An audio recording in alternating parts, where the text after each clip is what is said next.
Honey. This is how you prepare a sangkutang. This is the ingredient what you're gonna put. First, you get the lettuce. It's okay.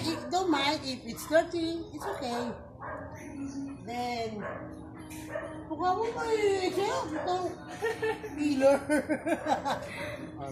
you get lettuce. After you get the lettuce, you get some bacon.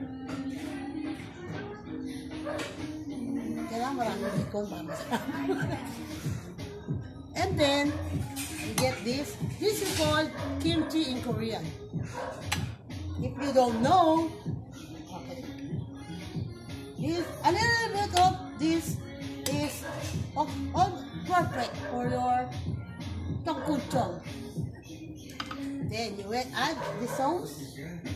This sauce makes more tasty. Yes. And then we have some more bacon here. We're not poor, we're rich. We have a lot.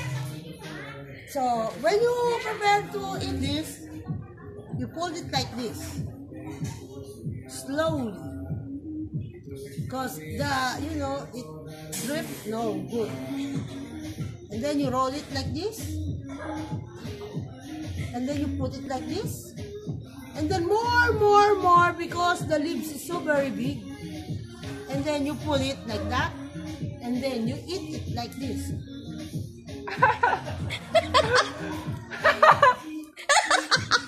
Daming tapon ha. Ang laki ng ano daw. Ang likot mo. Ang laki ng gawin mo. How to eat?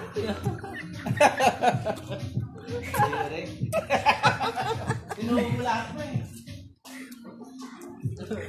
Ano daw na nag-ano ah. Kaya nga. Kulang yung ipin ni Lola eh.